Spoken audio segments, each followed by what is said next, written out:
Hey, this channel is Different Careers with Kate Nutt. Again, we are going over massage therapy principles and practice. We are doing chapter 8. This is the video section of this. So again, what is a relaxation massage? What is massage therapy? There are different types of massages. So massage therapy would be the umbrella term for that. Now, in this book, it says Swedish is also the umbrella term for that. However, they didn't thoroughly teach that clearly in school to me, so I thought Swedish was just the relaxation massage. So that's what I was calling it. And when I had my own business and when I worked for other people, if someone had clarified that for me and been like, no, Swedish is the umbrella term for that, I would have been like, do you want a relaxation massage? Do you want knots worked out? Do you want, a stone massage? What do you want to get out of your massage? Do you want stretches with your massage? So I would have been able to help other people better. Or do you want, a Thumper Mini Pro where there's this mechanical device that helps vibrate the muscles to help loosen them up? Like, what do you want to get out of your massage? So things don't always clearly register. Again, what are the proper definitions with the rightful meanings of all the massage terminology? Because sometimes you read things, it's not crystal clear. Are people making things up as they go along? How do you know the root Latin word or whatever is correct that they're giving you? So anyways, we will see the visual now. I think we're going to try to do just effleurage and petrissage in this video because that's dealing with more relaxation, where you just want that nice massage where it's relaxing all the muscles as a whole. So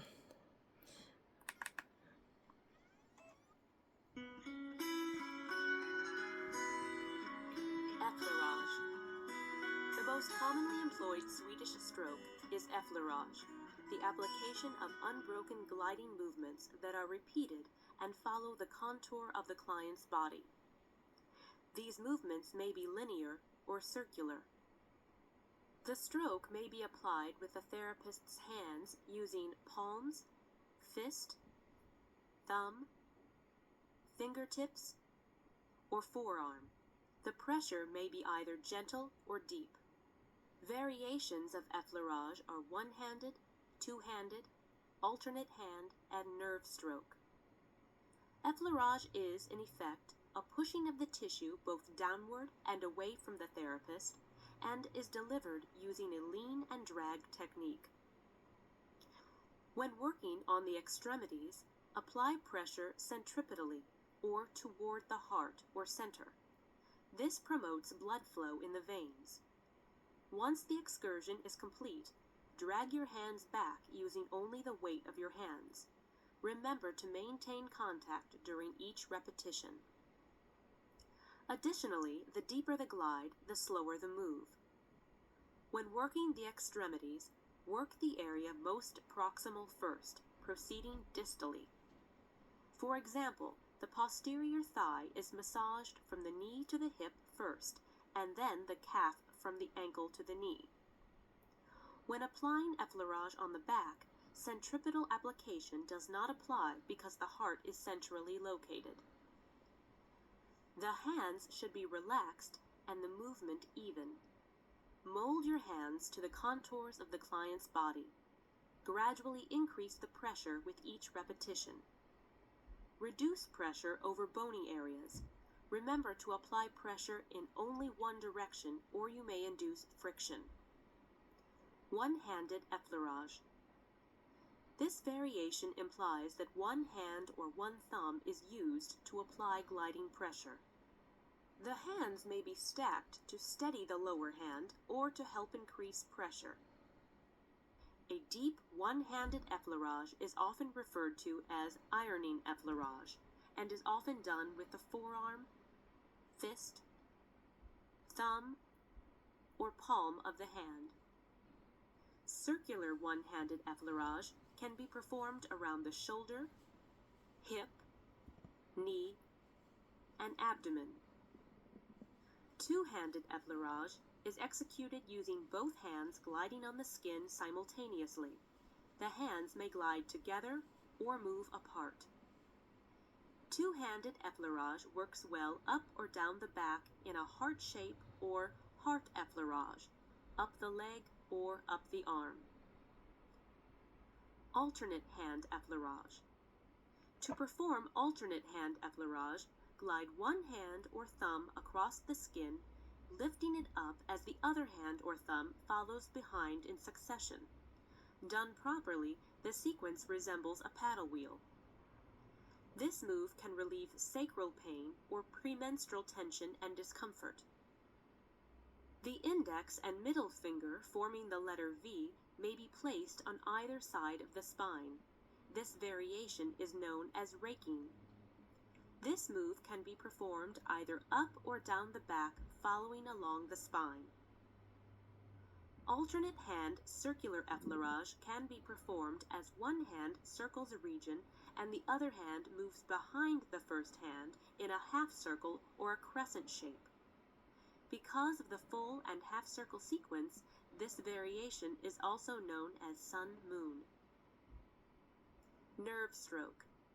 Considered a light effleurage, nerve stroke is feather-light finger tracing over the skin. This finishing stroke is typically done at the end of the massage. Avoid pressure that is too light because it may feel ticklish and produce goosebumps.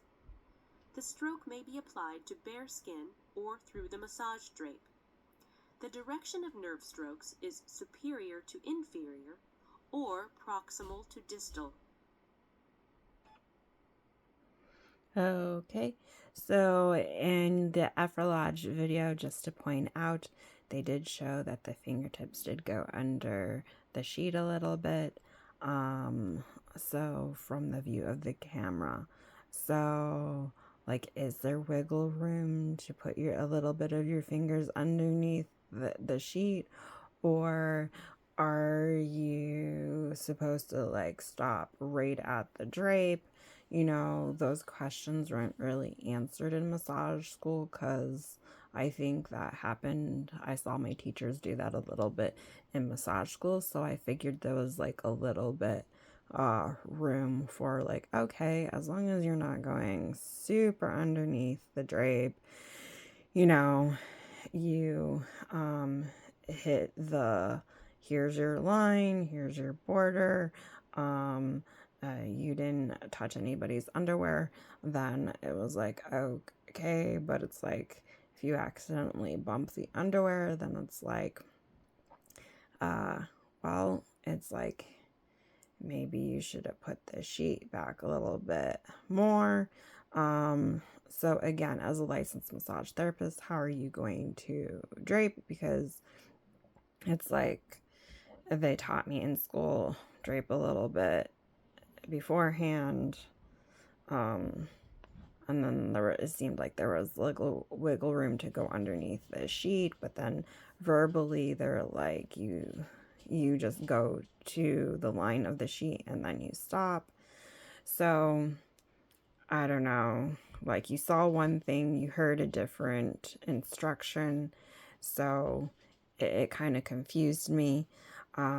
So, and New York State law didn't talk about specific draping good enough to tell you one way or another. They're just like, no massaging the sexual body parts of an individual, proper draping for the breasts and the genitalia region, and you're not allowed to see the buttock um, glute crack.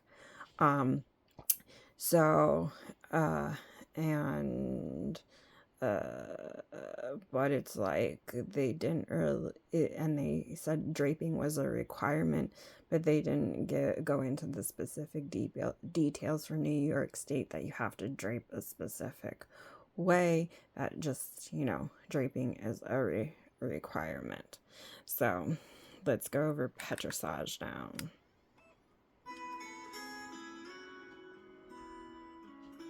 Petrissage. The application of petrissage consists of cycles of rhythmic lifting, squeezing, and releasing of tissue. Petrissage is used to milk the tissues of metabolic wastes and draw new blood and oxygen into the tissues. This technique also stretches and broadens tissues. It is important to repeat effleurage strokes after petrissage to flush stirred-up wastes from an area. Several variations of petrissage are one-handed, two-handed, alternate hand, fulling, and skin rolling. To perform petrissage, grasp the skin or muscle with the hand. Lift up and firmly knead, wring, or squeeze. This movement should raise the muscle from its usual position, away from the bone. Release the tissue. In general, pressure should be applied in a rhythmic circular pattern to achieve alternate compression and relaxation of the muscle. When working large muscular areas such as the back, glutes, or hamstrings, use as much of the hands as possible. One-handed petrissage. As much as the entire hand or as little as the pads of the fingers and thumb can be used to lift and grasp the tissues before releasing. Two-handed petrissage. The technique for two-handed petrissage is the same as for one-handed petrissage, except both hands are lifting, compressing, and releasing the tissue simultaneously. One variation uses the heels of both hands on the sides of the client's heel or a muscle, lifting it up before releasing it. To help maintain proper position, the fingers are interlaced in a praying hands position. Another variation of two-handed petrissage adds compression to the stroke, covering both the top and sides of an area. Use a back and forth movement while the hands oppose each other, lifting the sides and pressing down while on top. Because the hands are moving across the body in waves, this variation is called ocean waves. Alternate hand petrissage. Lift the skin and the underlying tissue with one hand and compress. Next, lighten the grip enough to allow the muscle tissue to be released while still remaining in contact with the skin. Repeat the first move with the opposite hand. Do not lose contact with the skin while switching hands. Fulling petrissage. Grasp the tissue with both hands, lift it up and away from the bone, then spread it out laterally. Repeat the movements until the tissues feel warm and elastic. Fulling is often referred to as broadening. Skin rolling involves lifting and compressing the skin and superficial fascia. Grasp and lift the skin between the fingers and thumbs, compressing the tissue. Roll the skin as though you were rolling a pencil, using your fingers to scoop up the skin as you move across the area. Tissue may be lifted using the sides of two hands. The skin may also be lifted between the thumb web of one hand and the fingers of the other hand. If the skin is not lifting, do not force the tissue into position.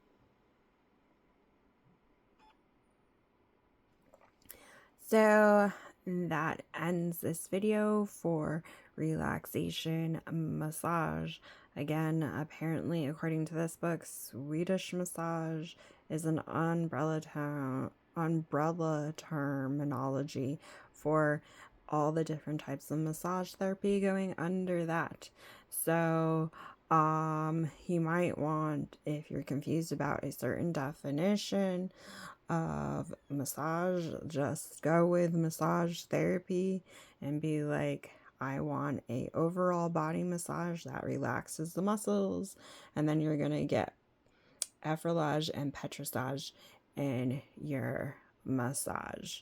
So if you have any massage related questions, feel free to comment in the comment section below, and I'll try to answer any questions that you may have. But is a relaxation massage the majority of the time that's the type of massage that you choose to receive? You know, there could even be different types of what's it called,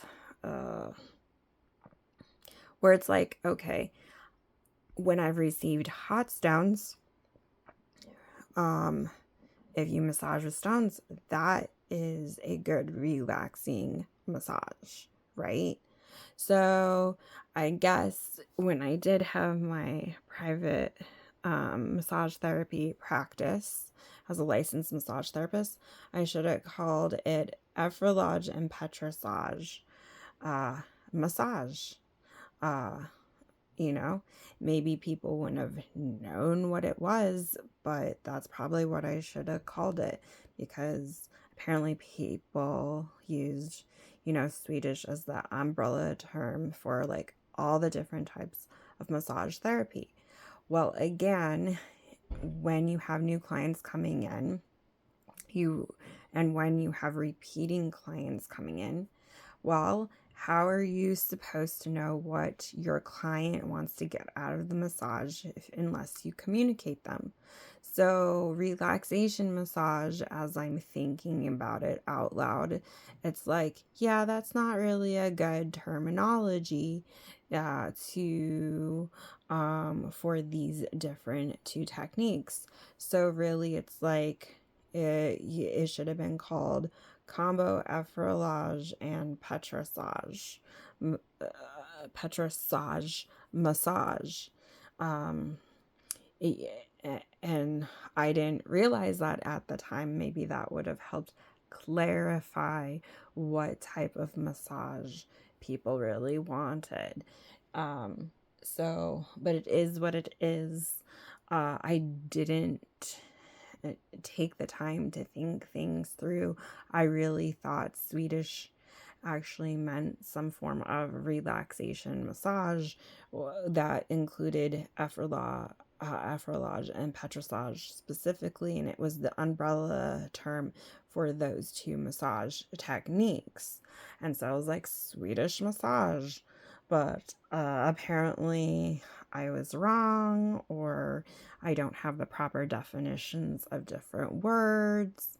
I don't really know what's going on, but again, like, it's really hard to do a good job as a massage therapist, be successful, if you have wrong terminology, or if people are like, this is what I want, and they're saying the opposite wording, or they're saying wording that doesn't make sense to you. It's you really need to be able to speak the same language to be able to give someone a good massage.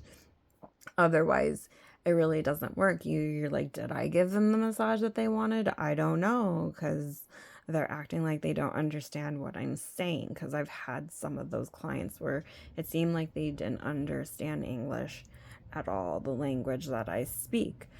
So, I probably would have been better off if I had just called it effleurage and petrissage massage, or petrissage and effleurage massage, because that seems like it's better wording for the coming off the tongue or out of your mouth.